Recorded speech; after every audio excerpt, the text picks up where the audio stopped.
ótimo. Então, esse tema é um tema que eu gosto muito e eu estava pensando na abertura desse painel e lembrei de inclusive qual do Energy Hub, né, um painel de energia. Alguns anos atrás, numa reunião com o CEO de uma empresa grande, não vou citar o nome aqui, mas a gente começou a conversar sobre relacionamento com cliente e ele me falou, meu relacionamento com cliente, infelizmente, se o cliente pagou a conta, beleza, se não pagou, eu corto. Ou seja, era esse o nível de relacionamento de cliente que se vivia, né? Isso evoluiu e hoje tem um empoderamento no mundo digital. Os clientes passaram a ter um empoderamento tanto como canais de comunicação, como a mídia, como ser detrator via as mídias sociais, né? Então, os clientes passaram a ter um poder muito maior e, consequentemente, o ecossistema tem se preparado com informações de forma a trazer uma individualização para o cliente ter uma experiência importante. Eu estou aqui, vou pedir primeiro para o Bruno se apresentar e falar um pouquinho da empresa dele, para dividir um pouco com todos aqui participantes. Boa. Bom, vocês me escutam bem, né?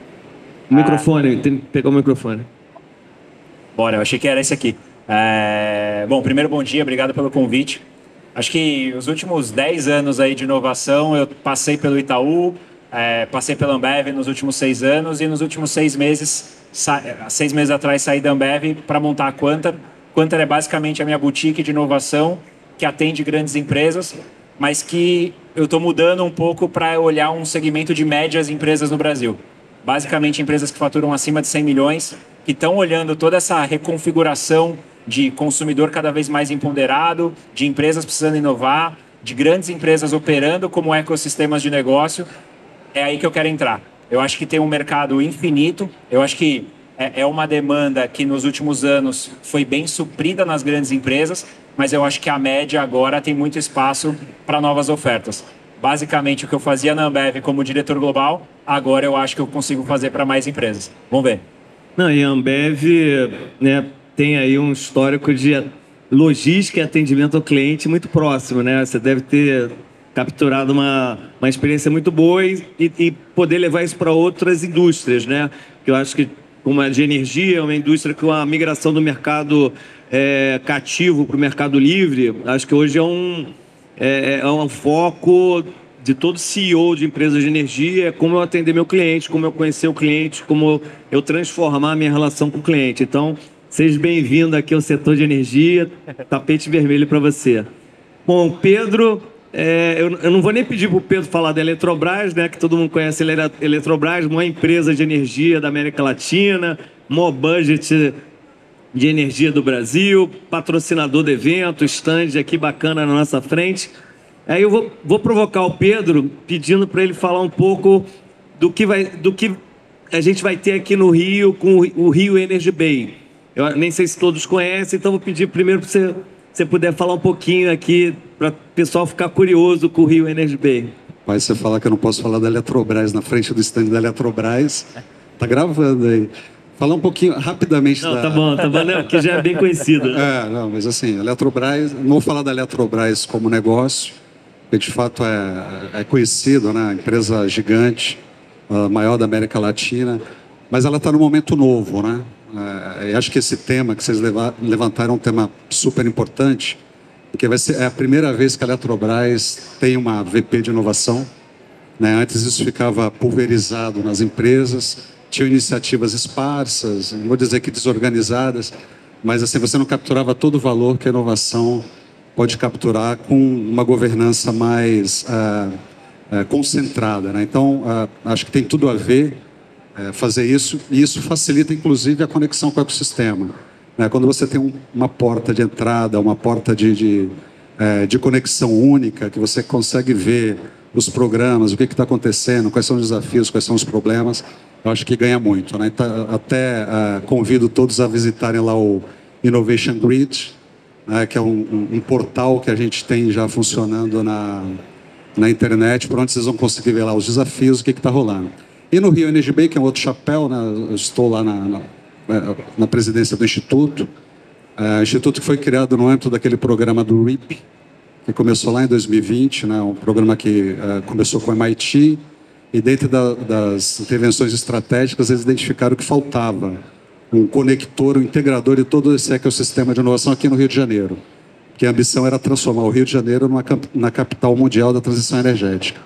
Então foi criado o Instituto, junto com outras iniciativas, mais duas, né, e o Instituto tem essa função de integrar. Ele já nasce grande, porque nasce com as 3 empresas que foram as founders do programa do RIP, que é Petrobras, Eletrobras e Vibra. Várias universidades conectadas, né? O professor Marcos Vinícius aqui, do FRJ. A gente tem a capital de risco conectado, o governo conectado com o Invest Rio, as agências também se conectando. Então vai ser um ambiente que você vai conseguir reunir todos os agentes de um ecossistema, porque o ecossistema é isso, ele é diverso, né? E precisa todo mundo estar junto para que ele funcione. E a gente já nasce com um programa também rodando lá dentro, que é o Energy, um programa de formação empreendedora, que é um capital importante também para as empresas, que é o capital humano, né? Então a gente tem dificuldade de formar empreendedores, não é matéria de faculdade e não é um tema para as empresas. Então a gente, por meio da Energy que roda dentro do Rio Energy Bay, a gente pretende também contribuir com esse tipo de formação humana, de capital humano. Basicamente é isso. Não, excelente. E aí, Pedro, aproveitando essa sua experiência, tanto no Energy Bay como na Eletrobras, né? Esse relacionamento com o cliente, aí você até citou rapidamente o momento, né, da Eletrobras, de ser uma empresa que está num processo importante de mudança. Como é que você vê essa aproximação entre uma corporação, né, de grande porte e os clientes, né? E aí usando os canais do ecossistema digitais. Você tem como detalhar um pouquinho para a gente? Acho que todo o setor agora vai, com essa abertura do mercado, né? Você vai ter uma abertura agora em 2024 para o grupo industrial. E depois, lá em 2026, se o projeto continuar, você vai ter uma abertura para o grupo B, que são os residenciais. Então é uma relação que não é uma relação natural para uma empresa como a Eletrobras, né? Ela sempre trabalhou no B2B e agora ela vai ter que trabalhar no B2C. Então é uma linguagem diferente, é uma reconfiguração do negócio. Você deixa de ser um vendedor de commodity e passa a vender serviço com relacionamento. Então é algo que está na estratégia da empresa, principalmente na VP de comercialização.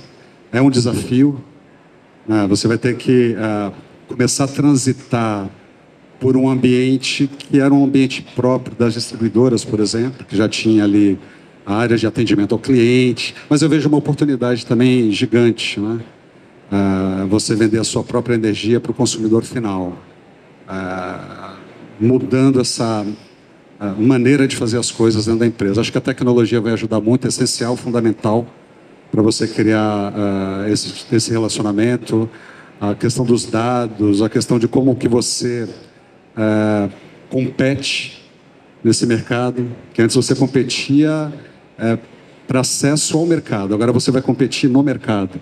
Você competia para acesso no mercado por meio dos leilões, agora você vai competir no mercado pelo cliente. Isso é um outro mindset, né? Mas a empresa está se preparando, acho que ela vai conseguir vencer esse desafio com facilidade. Vai ser mais um, né? Já são 65 anos, quase 70 anos de desafios. Esse vai ser o grande desafio da vida dela. É um gigante entrando no mercado livre, né, com a sua própria energia. Vai ser algo bonito de ver, mas com muitas oportunidades também. Em outros palcos que nós tivemos aqui, a gente falou um pouco dessa migração do mercado cativo e mercado livre, e a tendência é que todo mundo aqui ganhe, né, Pedro? Ou seja, a tendência é o consumidor final, ele vai ser melhor atendido, vai ser melhor personalizado, vai ter opção, né? Então, acho que o Brasil está amadurecendo nesse relacionamento com o cliente e as plataformas digitais vão ser essenciais, né? O país é um país continental, mais de 200 milhões de habitantes, acho que não tem outra forma de se comunicar. Aí eu pedi ao Bruno, com a experiência aí dele multissetorial, né? Como é que você vê esse empoderamento do cliente, como o Pedro falou, essa migração, em muitos casos, que a relação era B2B para B2C, como é que as empresas estão se preparando com o apoio de plataformas, startups, um ecossistema digital para realmente conseguir superar esse desafio? Eu acho que tem um ponto aqui que para o setor de energia é uma abertura, mas quando a gente olha, por exemplo, para as empresas de tecnologia, isso já acontece há um tempo. A empresa de tecnologia ela não tem mais setor. Se eu virar para vocês aqui e perguntar, cara, qual que é o setor da Amazon, você vai virar e falar, ela é uma empresa de tecnologia por uma mera simplificação. Só que ela está em varejo, logística, venda de software, entretenimento, saúde. Isso eu acho que é, de verdade, a maneira de você operar uma grande empresa hoje. As maiores empresas do mundo operam hoje como ecossistemas de negócio em cima de plataformas digitais. E elas vão construindo, testando novos produtos e serviços numa velocidade muito grande, baseado nos dados que o cliente te diz. Se você entrar hoje no site da Magalu, você com certeza é parte de um teste AB. Ou é um botão, ou é um review, ou é um novo layout. E ele vai ali tentando entender esse dado para construir a empresa. Startup consegue fazer esse teste muito rápido porque ela atua em um produto e um nicho específico. A grande empresa tem uma dificuldade ainda de fazer isso em velocidade. Eu acho que as empresas de energia têm muitos bons exemplos de empresas que estão operando como ecossistema. Eu acho que elas já têm uma conexão vital num produto que, como o Pedro falou, é commodity, mas ele é basal. Eu posso construir uma série de outros serviços em cima disso e aumentar até a receita e a lucratividade. E fazer com que esse novo ecossistema que as empresas de energia deveriam criar ser muito mais multissetorial e muito mais forte. Porque eu estou aumentando o meu relacionamento com o consumidor final. Eu não sei quantos aqui tem Apple, quantos aqui tem Android, mas eu sou usuário de Apple, eu sou o famoso fanboy, tenho tudo da Apple. Cara, eu até gostaria de ter um outro celular, mas a dificuldade que eu fico pensando ali de, puta, tem que mudar o celular, o computador, tirar minhas fotos, comprar os apps de novo, eu não mudo. Eu fico ali. Eu acho que esse efeito rede, que os ecossistemas, que as redes como empresas estão criando, ele é muito forte. Eu acho que o que a gente vai, e aí não vou me meter no setor de energia porque a gente tem um craque aqui, mas eu acho que o que a gente vai ver nos próximos anos é as empresas de energia operando como ecossistemas de negócio e criando uma infinidade de novos produtos e serviços através do que o Pedro chamou de commodity. Não, legal. Aí pegando esse comentário do Bruno, Pedro, o uso de dados, né, de inteligência artificial, eu acho que é fundamental nesse processo, né? Como é que você imagina que as empresas de energia vão conseguir encantar o cliente, né? Como o Bruno falou, e fidelizar, né? Alguém que tem Apple fica com Apple. Ou seja, encantar e fidelizar num mercado aberto, onde vai ter concorrência de várias empresas de energia e fora do setor de energia. Quantas empresas estão entrando, varejo mesmo está entrando com venda de energia, né? Como é que você vê a importância de dados e inteligência artificial nesse encantamento do cliente? Eu acho que é fundamental, porque é o dado que vai te dizer quem é o cliente, né? Hoje o cliente é muito despersonalizado, né, para o setor de energia. É uma relação um pouco diferente da questão dos celulares, né? Mas a gente imagina que com o Mercado Livre você vai ter também as portabilidades. E aí tem várias vantagens, por exemplo, que a Eletrobras tem, por exemplo, de ser energia renovável. Eu acho que você consegue agregar o que o Bruno falou, né? Você vai agregando adjetivos, vamos chamar assim, ao seu megawatt, que para uma geração, por exemplo, a geração Z vai gostar. 45% hoje da população mundial, e eu não sabia, eu peguei esse dado recentemente, tem menos de 25 anos. Então, assim, a relação dessa geração com as marcas, com o produto é muito forte. Então, quem conseguir capturar isso, você captura isso com dados, sabendo quem são. De certo modo, os dados ajudam você a entrar na intimidade da pessoa, né? Coisa que você não vai conseguir fazer batendo de porta em porta. Então, assim, de novo, é um mercado totalmente novo, não desbravado por uma empresa de geração pura como era a Eletrobras. Tinha lá os seus contratos no ambiente de contratação livre, mas sempre foram com empresas gigantes, né? E é uma relação puramente comercial do produto, né? Só contava o preço. Agora, além do preço, você vai ter os atributos, né? E um atributo que eu acho que vai ser muito importante é o atributo natural. Eu vejo um mercado aí surgindo de conexão do atributo a energia com o atributo natureza. Por exemplo, você conseguir trazer para dentro de um megawatt, como a gente já faz, por exemplo, com o REC, que é o certificado de energia renovável. Então ele já te dá ali, né? Você consegue ver numa uma hashtag, de onde veio aquela energia que você está consumindo dentro da sua casa. Pô, isso é legal, né? Você vai, pô, a energia da minha casa veio de uma usina lá no Centro-Oeste, por exemplo, no Nordeste, no Sudeste do Brasil, a usina tal. Se você conseguir agregar outros produtos, por exemplo, de florestas, também somos gigantes, de aquicultura, aí você vai, de alguma maneira, melhorando o seu produto e criando um diferencial que hoje não está muito claro e hoje não existe dentro do mercado de energia. Eu acho que todo mundo aqui vai gostar de saber, né? Eu imagino se a energia que você está comprando é limpa, por exemplo, né? Então, acho que é um valor agregado quando você tem dados suficientes para garantir ao cliente que ele possa fazer uma escolha. Eu estou comprando da empresa A porque ela me garante que é uma empresa que produz energia limpa e eu estou olhando, né, para um mundo mais sustentável, né? E talvez você queira comprar outros produtos e serviços também dessa empresa, que faz com que o setor acabe. Não o setor energia acabar, mas a Eletrobras e outras empresas, elas não precisam focar só em energia. Tem um fenômeno que a gente vê no Brasil hoje que é totalmente não óbvio. E acho que vou dar um caso aqui que acho que exemplifica bem.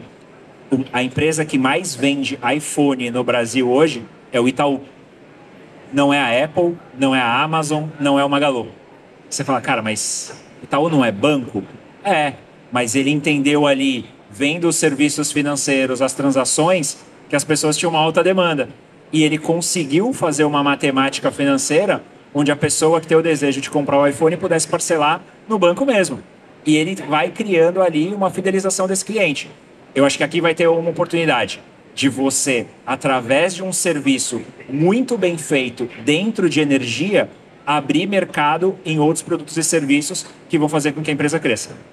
Ou seja, você tendo um nome forte, como exemplo, né, da Eletrobras do Pedro, você eventualmente consegue alavancar, né, essa venda de um portfólio maior de serviço com um relacionamento, né, mais extenso com esse cliente. E aí me traz hoje uma preocupação, né, uma vez que a gente está falando com um cliente, né, B2C, o tema da segurança de dados também, né? E aí, como você vivenciou aí algumas experiências, Bruno, você poderia... Como é que eu vou atrair meu cliente, vou apresentar um portfólio maior de soluções, mas eu vou dar um trust, que aquilo tudo é confiável, aquilo tudo é seguro, num ambiente 100% digital, que toda hora a gente escuta alguma coisa que eventualmente pode deixar a pessoa insegura, né? Eu prefiro ir na loja do que comprar porque alguém vai me hackear. Você tem como compartilhar algum bom exemplo aí? Tenho. E a resposta não é o que eu acho que as pessoas queriam ouvir, tá? Porque apesar das grandes empresas serem muito bem aparelhadas em proteção de dados, em cibersegurança, hoje seguro, investimento nesse setor é altíssimo. Você tem startups e grandes fornecedores que crescem absurdamente. A cibersegurança para a grande empresa não é uma questão de se vai ser hackeado, é só uma questão de quando. Vai acontecer com todas as empresas. Infelizmente, isso é uma verdade. O que eu acredito que seja uma forma de trazer confiança para os consumidores é quão recuperável isso é. Quão rápido eu consigo trazer seus dados de volta. É algo que a gente está suscetível. Eu acho que nos próximos anos, a gente vai ter que ter uma mudança de mentalidade do consumidor para entender que isso vai acontecer e infelizmente, acaba sendo o novo normal. E tem até, eu acho que uma ingenuidade de a gente achar que os nossos dados hoje estão seguros. Eles não estão. Com pouquíssimos cliques, dá para saber.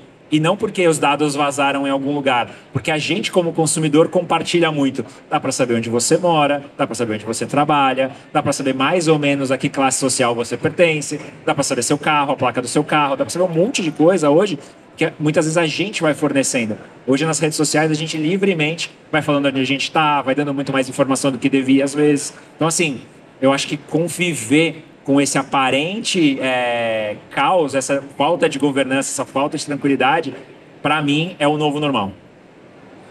Quer complementar, Pedro? Nesse aspecto aí, de novo, a gente falou do empreendedorismo, né? A cultura do empreendedorismo e a cultura da segurança de dados também. As empresas não têm, por causa da preguiça. Você tem a inércia de você fazer as coisas com produtividade. E isso é um problema quando você pega um setor de infra. Eu fico imaginando assim, os caras movimentando lá um disjuntor, um transformador à distância. É um caos. Então, assim, realmente é um ponto de atenção gigantesco. Também é uma indústria que cresce. E eu queria retomar um ponto dele, falou do banco, né? Que não é tão óbvio. O que eu tenho visto mais hoje são bancos, voltando ao nosso tema, adquirindo comercializadoras de energia, por causa da base de dados. Então, eles já estão vendo o mercado descomoditizado em um mercado de serviços e de produtos, usando a energia como driver, né? Como se ela encapsulasse uma série de outros produtos junto com a energia. Você vai entrar na casa do consumidor e, eventualmente, até uma empresa de telefonia. Não, se você comprar, sei lá, se você tiver uma linha comigo, eu te dou uma energia certificada da usina lá da Amazônia, com uma floresta, com índio, essas coisas. Entendeu? Você vai conseguir colar no seu megawatt um serviço bancário, um serviço de sustentabilidade, um serviço telefônico, eventualmente. Acho que esse que é o futuro das plataformas, vamos chamar assim. Tem um caso que... eu estou pensando agora, esse está quicando aqui para mim, que é o carro elétrico, né? Assim como o Itaú possibilitou o parcelamento do iPhone, por que não a Eletrobras parcelar o seu Tesla, o seu carro elétrico, sei lá. Porque é meio distante, parece outro setor, mas não é algo absurdo. E é uma forma de você aumentar relacionamento, você criar mais um canal de conversa, você aumentar a fidelidade. Eu acho que tem aí uma modelagem de negócios completamente nova. Eu acho que ganha o jogo aquela empresa que conseguir testar rápido e começar a entender o que o seu cliente quer. Para a grande empresa, isso ainda é difícil. Por isso, se abrir ao ecossistema de startup, por isso fazer testes controlados, é algo que a gente precisa ver cada vez mais no setor de energia. Porque o setor de energia ele não sofre de um problema que as outras empresas sofrem, que é a falta de dinheiro. Ele sofre, talvez, de precisar testar mais rápido. Bens de consumo, de onde eu vim, testa e erra muito fácil. Energia já é algo que você não lida tão bem com a falha, mesmo que pontual. Assim, o setor de energia tem um tema do regulatório, né? Que tem uma série de travas aí que, às vezes, quem não está no dia a dia, quando começa a entender, vê que não dá para fazer algumas coisas, mas está evoluindo, né? Tem aí discussões, evoluções, com a migração do mercado livre, eu acho que vai facilitar. Mas aí você comentou, e aí eu gostei quando você provocou, de empresa grande tem um pouco de um maior desafio. Mas, do outro lado, a gente tem as empresas grandes que têm um nome, um trust muito forte, né? Você citou o Itaú e outras empresas que, eventualmente, esse nome, no mundo digital, onde as pessoas têm um certo receio, que tem uma população grande de 25 anos, mas você tem aí o meio dessa pirâmide ainda e a tendência do envelhecimento da população. Então, eventualmente, essas empresas têm um espaço muito grande também, né? Enorme. O novo entrante, até ele ganhar confiança, ele, vou botar meus dados nesse... a gente mesmo assim, não vou botar meus dados dessa empresa que eu nunca ouvi falar, né? Então, eu acho que tem um mercado e com a experiência do cliente, o encantamento, ele vê que a empresa conhece ele, sabe quem é o Ronaldo, sabe quem é o Bruno, sabe quem é o Pedro, e tem o perfil dele, e te surpreende com algumas ofertas ou plataformas onde ele possa, onde eventualmente a empresa de energia vai ter uma plataforma vender equipamentos que consomem menos energia, e aí ter por trás um financiamento, aí tem um mundo de oportunidades, mas acho que o brand é forte ainda, apesar de concordar que tem os desafios de empresa grande, né? Mas o ponto, Ronaldo, é que grande empresa ela foi desenhada para fazer muito bem feito, com a máxima eficiência possível, aquilo que ela sempre fez. E tem um detalhe, às vezes ela não foi desenhada para atender o que o consumidor quer, e sim o que a estratégia dela diz. Vou dar um caso muito rápido aqui. Por ter vindo da Ambev, eu aprendi muito sobre a indústria de bebida alcoólica. E toda ativação, toda campanha de marketing que associa bebida e direção, você precisa fazer aquele disclaimer do se beber não dirija. E tá perfeito, tem que fazer. Só que isso é resolver o problema da empresa. Se você estivesse pensando em resolver o problema do consumidor, não era só esse disclaimer. A Ambev teria criado o Uber, a Ambev teria criado o 99 Táxi, porque aí você resolve o problema do consumidor, que quer ir do bar para casa em segurança e não quer deixar de beber.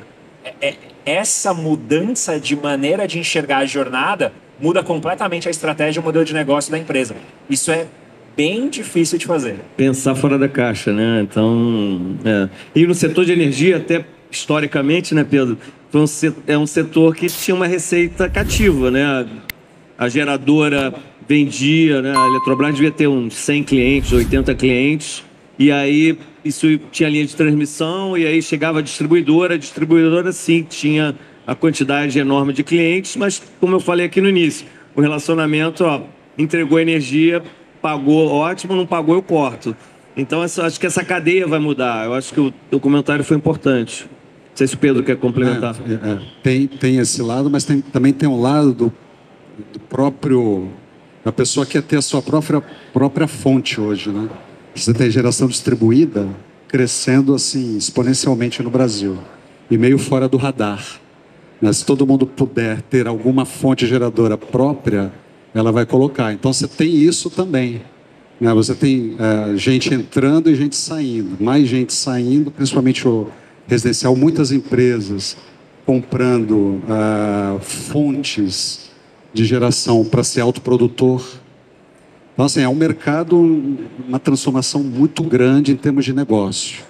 Né? Por isso que vai ter que, de fato, se reconfigurar, repensar a maneira como que você atinge, até para mostrar que às vezes não é um grande negócio você ter uma geração distribuída, né, por conta dos custos associados que você vai ter no longo prazo. Então é o que o Bruno falou, é muito difícil fazer isso. Não é uma jornada assim que você vira uma chave e ela acontece. Você vai ter que passar por vários estágios. Aí entra a questão da cultura do erro, que não é muito natural numa empresa de infra pesada e regulada, como você mencionou, mas vai ter que passar por isso, né? Para superar e para se superar também. A cultura, não sei se vocês concordam, mas a cultura de uma empresa grande, uma empresa robusta, é evitar o erro, né? E aí, em uma série de soluções que a gente está discutindo aqui, de experiências, de novos serviços, você vai errar, acertar, e eu acho que eu me arrisco a dizer que você até aprende mais quando erra, né? Você erra, conserta, e aí, então eu acho que realmente eu vejo, como já acontece, as empresas separando essa atividade para que possa incubar e trazer soluções que, num ambiente que permita o erro, né? Não sei se vocês compartilham ou tem alguma experiência para apresentar aqui. Não, compartilho total, mas tem um detalhe que você não pode ficar dependente de uma única área.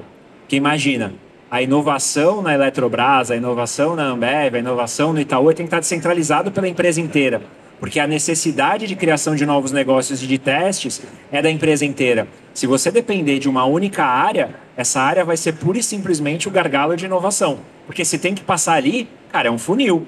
Não vai passar tanto quanto poderia. Eu acho que você precisa descentralizar o método, o conhecimento, aprender a fazer para que as áreas possam fazer nos seus nichos. Não existe ninguém melhor do que o VP, o diretor de logística, para falar com startups de logística. A área de inovação não sabe falar de logística. A área de marketing precisa acessar o ecossistema, precisa pensar os projetos. O que tem que descentralizar é o método, as ferramentas e a maneira de fazer. E aí, você deixa de ter uma área que é responsável pela inovação para fazer outra coisa. Vou falar um negócio forte aqui, mas eu acho que é importante falar. Se você tem a inovação da sua empresa dependendo de uma área, é bem provável que a sua empresa não seja tão inovadora. As empresas realmente inovadoras que a gente conhece no mundo não tem uma área clássica de inovação. Essa área, ela ficou extremamente específica. Ou ela investe em startup, ou ela faz fomento ao ecossistema, ou ela é P&D. É isso que a gente precisa migrar. É isso que a gente precisa mirar como empresas que não nasceram digitais. Aí pegar o gancho dele aqui, a gente está nessa jornada da concentração, mas ao mesmo tempo o discurso é esse, né? É de que quem faz inovação não é o centro, é a periferia, não no sentido pejorativo, mas é nas pontas que a operação da empresa não está lá, dentro da VP. A operação está na ponta, a transmissão está na ponta. Aí,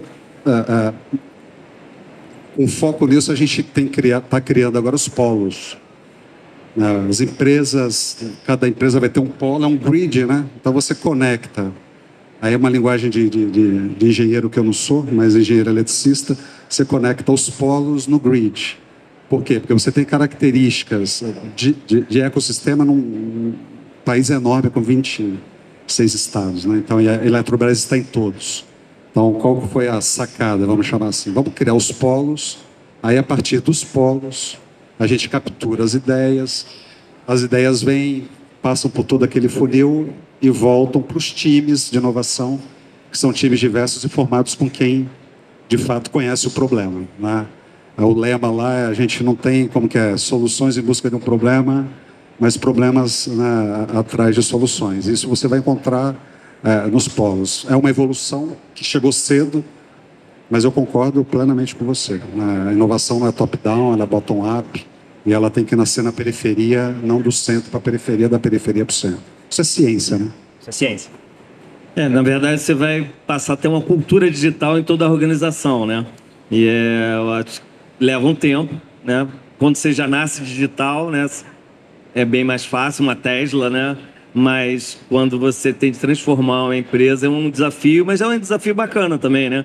Você viver uma transformação digital na sua empresa, né? E eu acho que muitos que estão aqui devem estar passando por transformação digital nas empresas deles, né? Não só do setor de energia. E eu acho que o mercado como um todo hoje busca essa transformação, né?